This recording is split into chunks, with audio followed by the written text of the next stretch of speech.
So karong gabi una na ako'y gusto i-share sa inyo ha.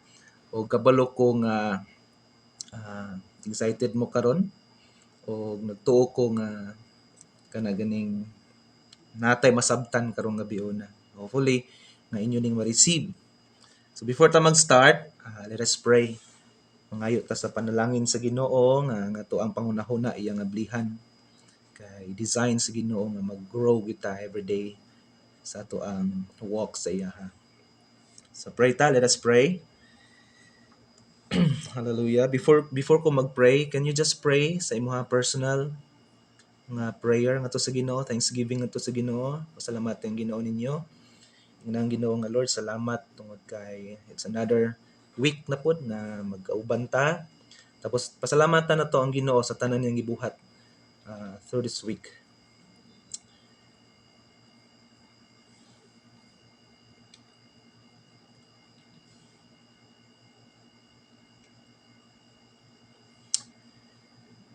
Hallelujah. Hallelujah. Father God, Lord, we just want to thank you because you are a good Father, source, and sustainer, Lord, sa amo ang kinabuhi, Lord. And God, we just want to honor you tonight. Lord, salamat kay ikaw ang Dios nga source sa revelation o ikaw ang Dios nga naghatag kanamo og understanding. Salamat Ginoo tungod kay pinaagi sa imuhang pag-reveal sa imuhang truth sa matag usa kanamo. Lord, we are so willing na imo ming pasabton, imo ming itagaan Lord sa mga butang nga angay namo makatunan tonight. And Lord, salamat nga among recognize na wala gid may mahimo Ginoo kung dili mi nimo tudluan. Lord, we are so hunger Ginoo, thirsty for your words, sa imong truth. O Ginoo, salamat Ginoo nga imo haming punon ang matag usa kanamo karon. Lord, salamat nga habang gina share namo ang word nimo karon, tuguti Ginoo nga ang imong truth mao ang mag-set free sa matag usa kanamo. Adunay mga revelation after revelation nga madawat ang imong mga kaanakan Ginoo. Lord, tonight we thank you nga ang imong Holy Spirit nag-uban kanamo. Lord, sama sa giingon ni Moses na dili ko mulakaw hangtod dili mag-uban ang presensya nimo o Ginoo. Lord, tonight salamat Lord nga giubanan mi nimo niyo kasi mong word where two or three gather in your name, there I am in the midst. O Lord, salamat Ginoo kay ikaw ang Dios nga mao Ginoo ang nag-uban sa matag usa kanamo. Lord, salamat. We bless your name. In Jesus' name we pray. Amen and amen. Hallelujah. Wow, tonight last Tuesday nagisguta about sa kingdom culture o kung mga pag-ampo nga inyohang i-review inyohang mga notes. Last time nagisguta about sa adunay upat ka uh, factor no naga-affect sa ato ang experience sa life, especially kung paano nato paano ang responses nato sa life, paano nato gi-handle ang tong life, paano nato gipuy-an ang atong life. And nag-discuss ta about sa kingdom culture na ay mga bag-ong kultura ang gingharian sa Dios nga iyang gitudlo nato. O ato nakatunan didto na unsay kalahian, unsay difference sa kingdom of heaven o kingdom of God. Ang kingdom of heaven, sumala sa tong studyhan last time, ang kingdom of heaven is mao ni ang location, ang headquarter kung asa ang Ginoo nag-enthrone. Asa siya nag-reign, asa siya nag-dominate. Of course, bisan tuod nga ang earth gihatag gibuhat sa Ginoo, walay lain nagbuhat nini kundi ang Ginoo. Pero ang earth gialaw niya nga ang mga katawhan or ang man, ang species sa man, tao, mao iyang gialaw nga mag-dominate. So adunay gitawag nato nga spiritual realm ug adunay gitawag nato nga physical realm. Ug kining physical realm gikan ni siya sa spiritual realm kung diin ang Ginoo naa.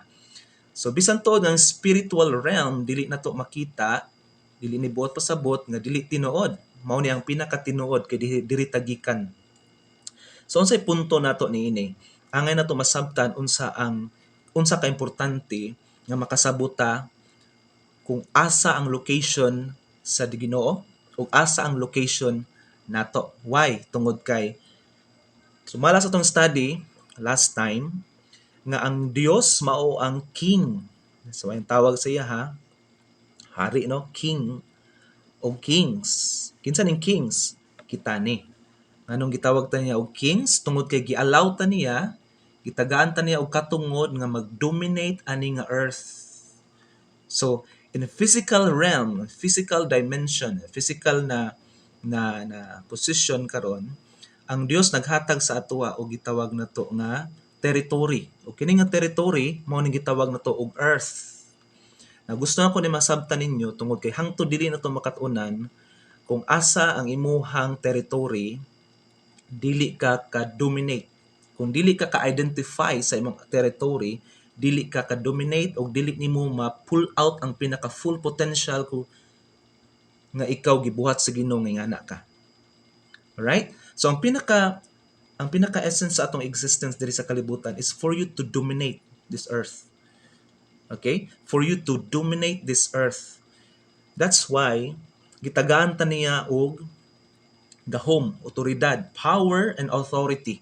So duha na kabutang, power and authority. So unsay gihatag ni sa tuwa from the start, yung napulong sa Ginoo sumala sa tong gistudyhan din niya pipila na ka mga Tuesday na from the beginning pa lang gitagaan ta niya og dominion. Ang word nga dominion, ang ubang translation ni is kingdom. Kingdom. So asa gikan ang kingdom? Asa gikan ang gitawag nato concept sa kingdom? Of course, naggikan ang concept sa kingdom sa gitawag nato sa kingdom sa Ginoo. So na-notice ninyo nga ang atong Dios is king. Ang gusto niya ang mga kaanakan niya mag-reign. Pero dili sila ka-reign kay ang heaven is territory naman sa Dios. Kung inyong masabtan ang British na concept sa kingdom, wala gyud ni lingkod si King Charles na karon. Tama ba ko? King Charles. Prince pa na siya sa una for how many years kay buhi pa man iyahang mama si Queen Elizabeth. So hangtod na buhi pa ang nag-enthrone sa throne, ang prince, ang pasabot sa prince is next in line sa throne. So ang tawag is prince or princess. So ang tawag yun, kung dili pa ka mupuli, kung buhi pa ang king or ang queen, tawag sa imo is prince. That's why wala gi-allow sa Ginoo nga iyatang ibutang sa langit. Okay, bantayan ninyo ni ha. Wala gi-allow sa Ginoo nga maghimo siya tao nga ibutang niya sa langit. Although tagalangit ta, kay nga naman gikan ta sa Dios, ang atong material, lami kayo. Ang atong material, the way ta gibuhat sa Ginoo, spirit ta. Ang tao is spirit. Okay? Ug ato masabtan din niya ang anong gibutang ta niya sa dirt or gibutang ta niya sa earthly or physical. Okay, mao ni ang reason. So ang reason nganong gibutang ta niya sa earth aron dili ta niya tawagon og prince. Ang tawag niya sa tua is kings. Sabtan? Kay nga naman, kay hangtod nga kauban ka sa Dios, ang problema kay ang Dios dili man mamatay. So kung kauban ta sa Dios, tawag sa to prince. Pero dili na mao ang design sa Ginoo sa buhaton niya nga tao. Ang design niya sa tao nga iyang buhaton is mahimo siyang kings or mahimo siyang ruler. Ang problema kay ang rulership nga iyang ihatag sa tao is dili sa heaven. Why? Tungod kay naanay naghari sa heaven na mao si God. So unsay gibuhat? Ang usa ka king aron maghari ang iyang anak sa usa ka nga pareha niya nga hari, ang iyang buhaton magkuha siya og gitawag natong territory or dalon niya ang anak sa usa ka foreign territory ug didto siya mag-reign. Example, nahitabo na siya sa Portugal. Ang usa ka hari sa Portugal naay anak. Karon, ang paghari sa usa ka hari sa Portugal sa unang panahon, ang iyang anak gusto na maghari uban niya. O ninyo na iyang papa nga dili pwede nga maghari ka uban nako kay nga naman isa ra man ni ka territory. So ang gibuhat sa iyang papa, iya siyang gibutang didto sa mao na karon ang Brazil. Gibutang niya iyang anak dito sa Brazil. That's why ang nag-occupy sa unang panahon sa Brazil anak sa usa ka Portuguese. So iyang gibutang dito So sa the moment nga iyang anak gibutang dito sa Brazil, nahimo ng king ang iyang anak ana nga territory. Ug mao po na gibuhat sa Ginoo natong tanan. Ang pinaka reason nganong nata sa earth, gusto na ko ni masabtan ninyo tanan. Ang pinaka reason nganong gibutang ta sa Ginoo dinhi sa earth is for us to dominate because gitagaan ta sa Ginoo og the same, listen to this, paminaw pa kaya, gitagaan ta niya og the same nga dominion, image og likeness sa Ginoo. Ningon siya, let us make man in our image, our likeness, and let them have dominion. Ang word nga dominion nila is kingdom. So ang pinaka reason nga nung gibutang ta sa Ginoo sa earth karon nga naglingkod ka diha, ang pinaka-reason nga nung gibutang ta sa Ginoo sa earth is for us to dominate this earth with the government of heaven. Sabtan ba ko? Napsan ba ko ninyo? That's why ang pinaka-aim sa usa ka Christian, ang pinaka-aim sa usa ka citizen sa kingdom, ang pinaka-aim natong mga magtutuo ni Christ is not to go to heaven. Although, mga tatanan, mamatay ta, di pa mubalik si Jesus Christ, mga ta sa heaven, mubalik ta sa atong Creator. Pero dili na maong pinaka-goal natong mga Christian. Ang pinaka-goal nato mga Christian, o kita mga gitawag na mga magtutuo ni Christ, believer ni Jesus Christ, ang pinaka-goal nato, ang pinaka-destiny nato is to rule and to reign habang buhi pa ka. Amen? Meaning to say, you have the authority and power to dominate this world with, with the government of heaven. Meaning to say, ang imuhang gamiton or ang atong gamiton nga atong ma-dominate kini nga world, kini nga territory nga naa ka karon sa imong gitrabahoan, sa imong panimalay, sa imong career, unsa man ang imuhang